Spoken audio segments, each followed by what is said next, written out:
Before I start, I just have to take note that we are 25 minutes late. Seasoned professionals up here, like, it's 101, we should probably get going. And Melody and I, our wedding in Pennsylvania, some family made it. It was a long ways away, but definitely the Leroy and Irene Byrd family made it. And I get a call from Uncle Leroy. Hey, son. Hey, son. We're on the turnpike. We see your church, but we're not getting off because there's no turn there. We're lost. Maybe 15, 20 minutes. We'll be there. And I'm like, oh, no. He's still in that hole. I got to impress Mr. M. Now his dad. Like, Mr. M, they're running late. Do you want to start? He's like, no, we're going to wait for them. And so he just had a flashback 25 years ago. I love everybody. You guys are awesome. Thanks for being here. Welcome.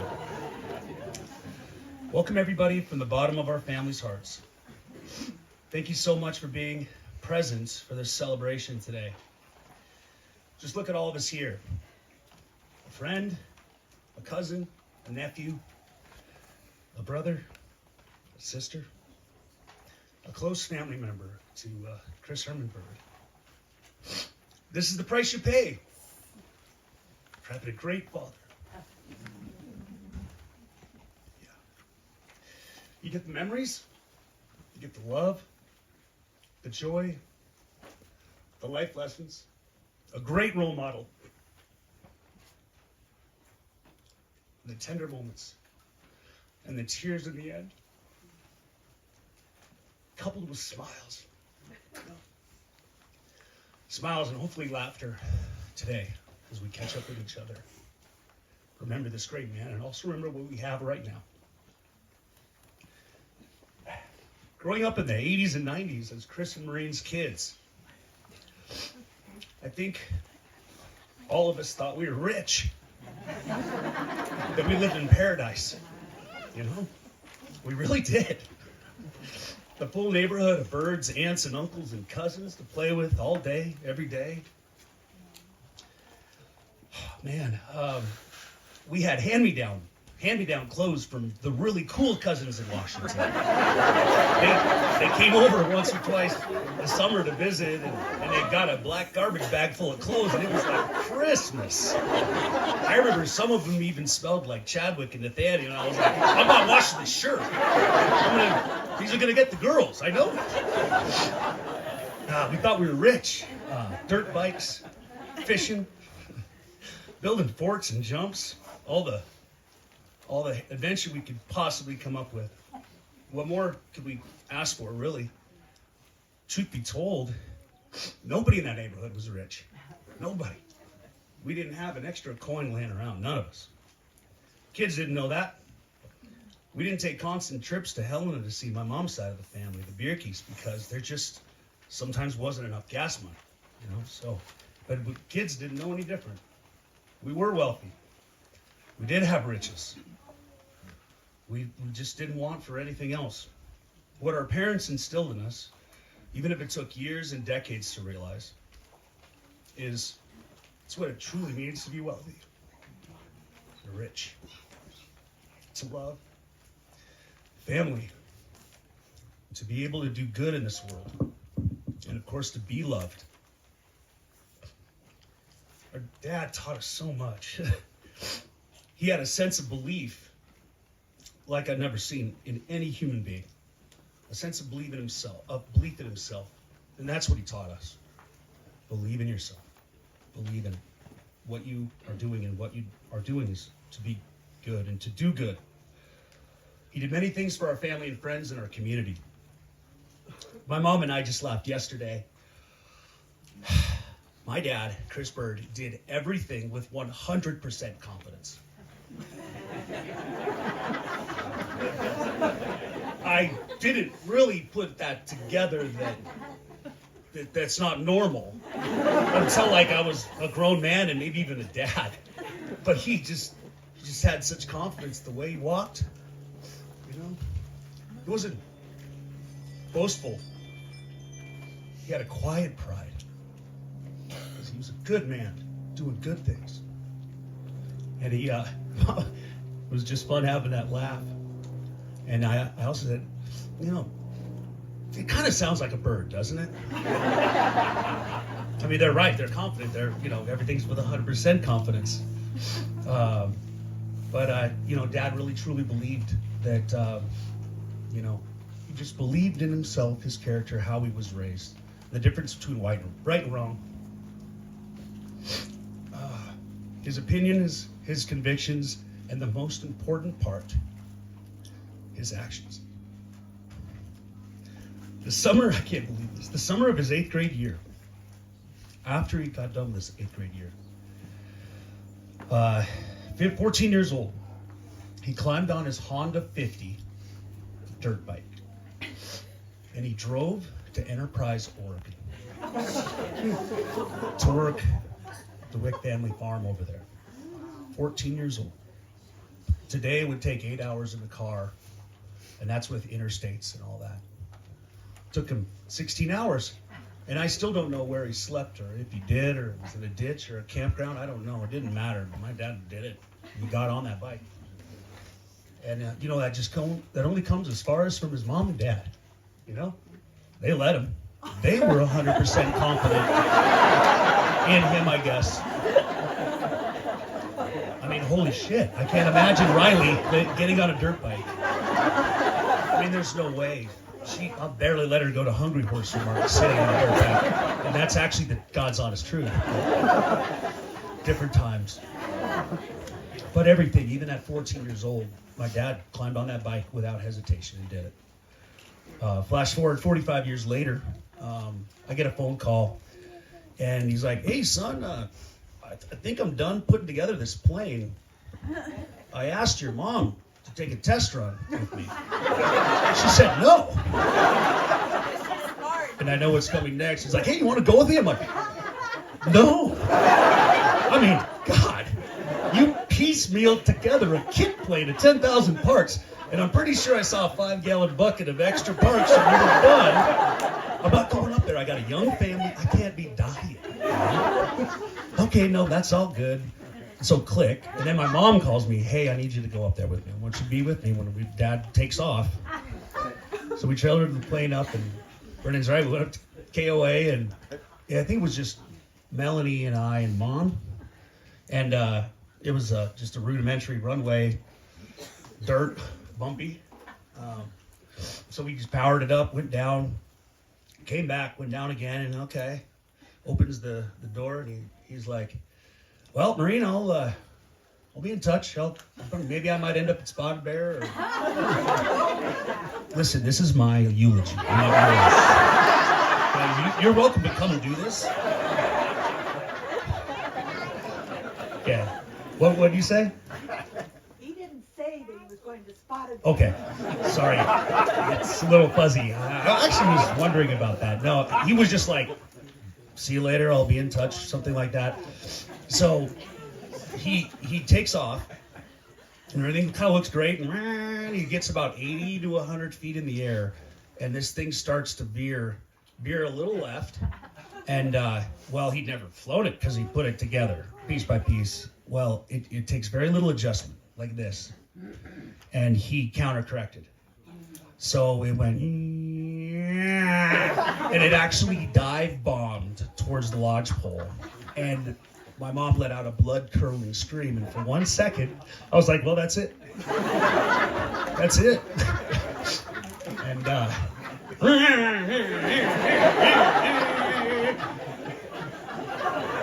right up towards Desert Mountain, right up the face of Desert Mountain. No, did he go over here or through between Desert and Strawberry? No. Right up, watch that tail dip over the backside of Desert. Nah, that was it.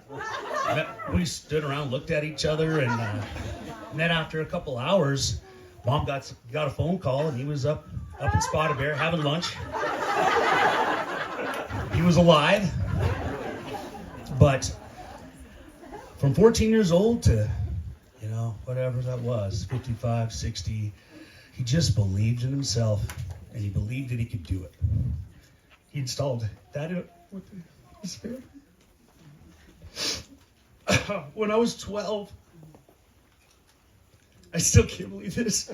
I wouldn't do this to my kids. But he said, "What are you doing this weekend?" I'm like, "I don't know. I might take my dirt bike down to the motocross pit." He was like, "Why don't you go up to Spotted Bear?"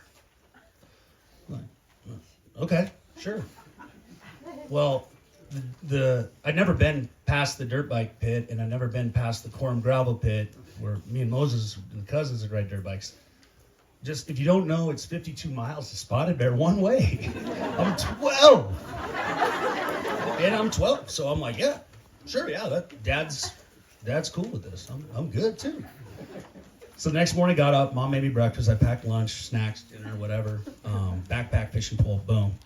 Got on my dirt bike, and dad's like, runs out, he's like, "Hey, you should bring a little extra gas with you, just in case, you know." So he filled up a milk jug of gas. So he's like, "Yeah, drop it halfway down." I don't, what's halfway down? It's 52 miles. I don't have an odometer on the dirt bike. So, man, I'm living my best life. I got my Walkman in. I'm listening to Def Leppard, Hysteria on repeat. And I'm just going, down that dirt road. I'm like, this is amazing. No wonder Dad had me do this. So I dropped the gas at Firefighter Lookout, turn off, hid it in the bush, kept going, got to the Spotted Bear, jumped in the river, fished, caught some bull trout. I didn't even know what bull trout were. These giant creatures. Had a wonderful time. It was just amazing. Beautiful. It was time to go. I started going home. It was starting to get dark, and then you guys already know what happens, right? Ran out of gas. Only 3 or 4 miles from Firefighter. So I start pushing, and now I'm just terrified that they're going to be so mad at me, and my mom's going to kill me, my dad's going to kill me, I'm going to get the bike taken away and all that. I filled up with gas, and I get home real late, like 11:30. I'm 12. And my mom, she was just thankful that I was alive and so happy. So I was relieved with that. My dad, he just smiled. He was proud of me. He just smiled. He said, "I knew you could do it."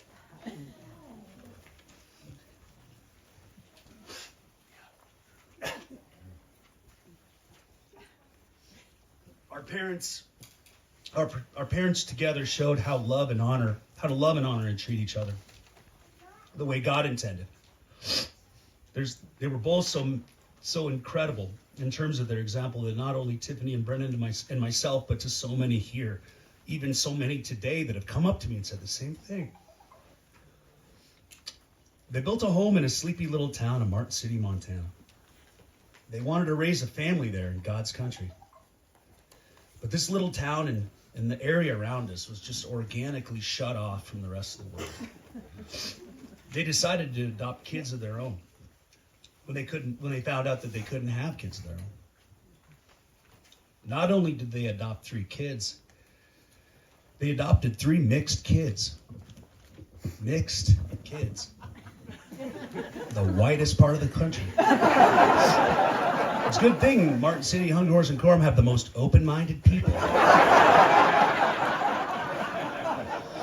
My mom and dad didn't care. People were worried about that.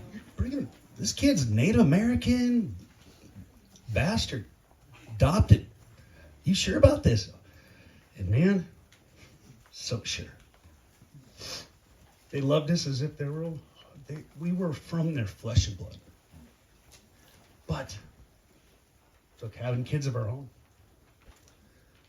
It's not flesh and blood that makes a good mom and a dad, or a son and a daughter. It's in the heart. Dad had such an insurmountable amount of courage. He taught us about what was right and what was wrong. And sometimes we had to learn the hard way. I can still remember in my bedroom, because I got in trouble, and I had to learn the hard way. Dad coming home and that belt jingling on that 16-penny nail in the closet, and it was, God, why do I have to learn the hard way? But we all needed that, man.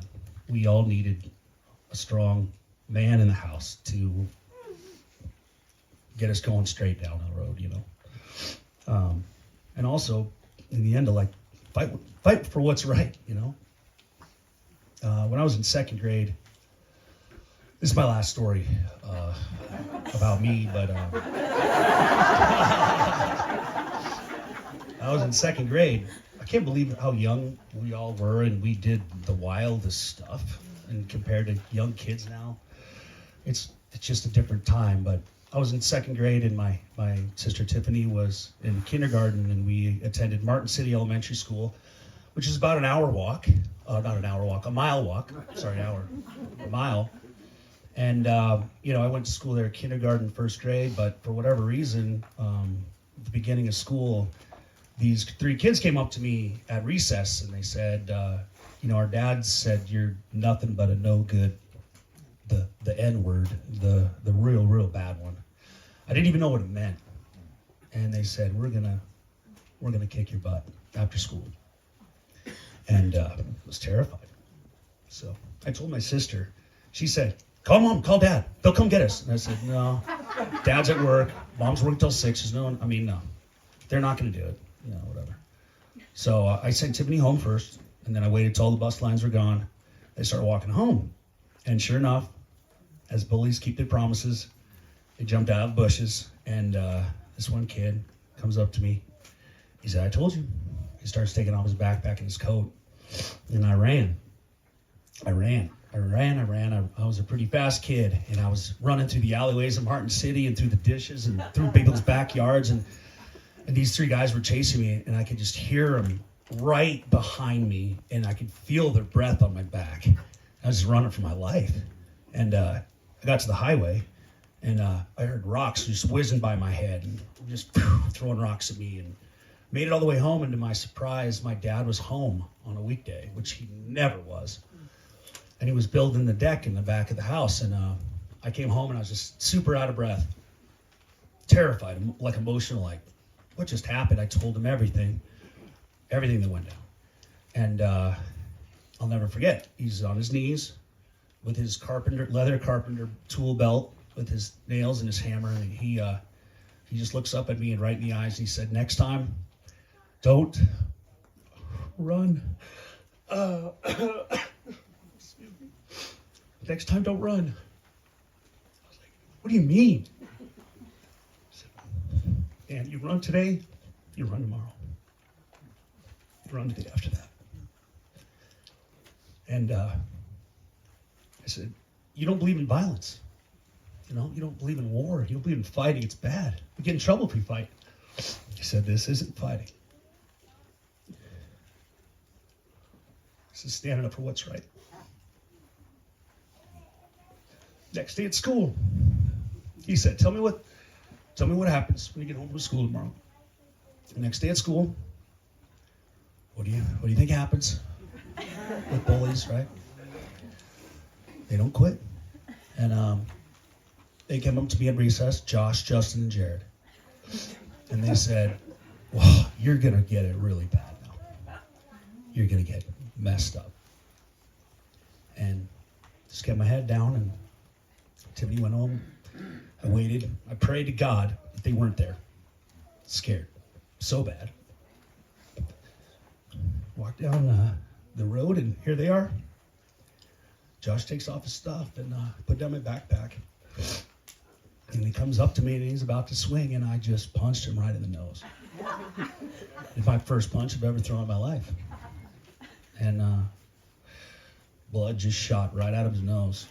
Both nostrils just double barrel. And he just dropped like a sack of potatoes on the road, and he rolled around and screamed on the top of his lungs like a stuck pig. And I was like, oh, what? I guess that's it. And I grabbed my backpack and I put my backpack on and I walked by him and I walked by Justin and Jared and they didn't want anything to do with me. And I walked home and I told my dad. He smiled at me. Guess what happened the next day? They were on the other side of the playground. Yeah. I'll never forget that lesson. As long as I live, I pass it on to my kids, and my high school kids that I coach. Anybody that struggles with the opportunity in the moment to stand up for what's right, even when it's scary and really hard. I very much love to share some words from an amazing man, father, husband, and brother, Brendan.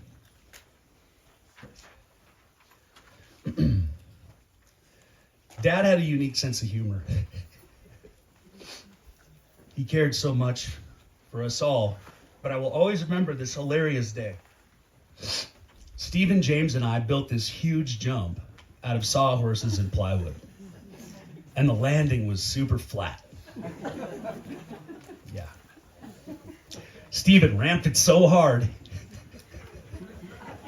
that the handlebars flew off the bike and he landed on his beep right on the crossbar. Dad watched the whole thing go down from start to finish. He ran over from the garage laughing so hard he could barely help Stephen. But he wanted to make sure Stephen was okay. All the while laughing with so many tears in his eyes. 100% we did it to ourselves, and he allowed us to learn from the pain and the mistake. I miss his laugh, his very true, heartfelt laugh. He truly cared and he truly listened. Every time Addie puts rocks on my legs at the lake, I flash back to putting rocks on Dad while he slept on the beach of Elk Island. Lastly, those huckleberry pancakes. The watered down tang. If you've ever been a guest in our house, it was water, or it was, Kool-Aid, sometimes tang, but it would be like 10%. It'd barely be the color of the tang or the Kool-Aid. And because just Dad didn't like the sweet. And too bad for the rest of the whole family. And of course the waffles he made us every single morning, relentlessly. Will always be a loving memory for Dad. And in turn, the next note is from my beautiful, loving, and caring sister, Tiffany. And just real quick, before I forget, I just want to praise Tiffany because she was just an ever-presence in Mom and Dad's house these last 6 years, multiple times a day, just with Mom and helping care for Dad sometimes when Mom needed a break, and just was always there. So thank you so much for that. From Tiffany. I cherished every moment that I had with Dad, especially during these last 6 years. Taking care of him was always a time that I looked forward to. It was a different kind of bond. But that same beautiful love was always there. I loved how Isabel would come over and draw with him or ride bikes endlessly in the loop at Mom's. I loved how Erica gave him a doll of hers near the end of his life to hold on to. Mom gave Dad the best care in the world. Her love for him was like no other. They were both the best role models to us kids and everyone that knew them. I have so many memories with my dad. One very special memory I have of him was Dad dancing with me at my wedding. The happy tears, the smile he had that day just filled my heart up more. He loved Cyril like a son. That meant the world to me. He walked with such confidence. He taught us all how to be hard workers.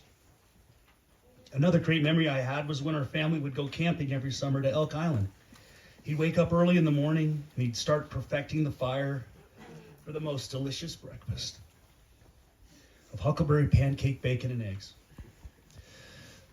The smell of coffee he made on that fire always brings me right back there. I'll always remember his patience and the time he gave me. I never felt like I was in his way. He would make time for everyone, even when he was exhausted or always with a busy, busy project.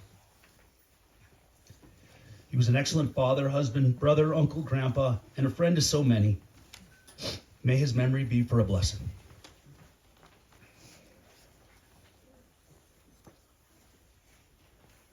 All right, she would never want me to do this, but our mother is the strongest person. Is the strongest person we know. Her care for our father was beyond inspirational.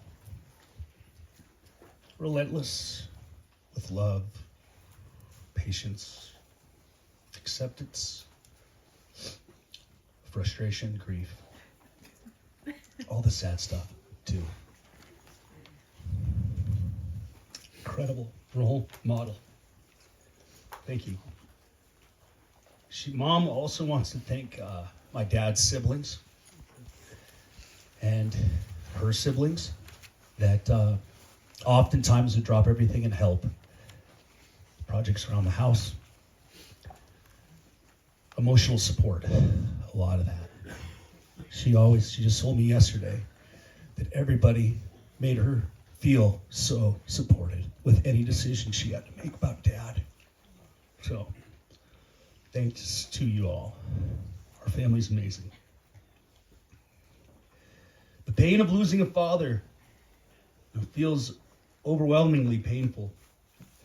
But the strength from our dad can help us weather this pain and heartache. And because of the legacy he left behind, we can all, in the end, smile and be happy and okay and push the sadness away. Thank you, Dad, for that strength. All it takes is looking around at everyone here to realize how much of an impact he made. Love triumphs over death. Our Father continues to be loved, as we can see right here, right now. In the end, we all have to say farewell to your life with us. Down here, Dad. We say goodbye. And thank you from the bottom of our hearts. I will marvel at your will. I will celebrate your strength. I am forever grateful. They never die, who live in the hearts they leave behind. How we live in the hearts we leave behind is the only way we can truly live on. How will you live in the hearts you leave behind when our time comes?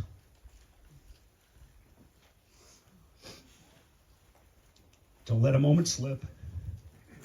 Life is truly a gift. Thank you.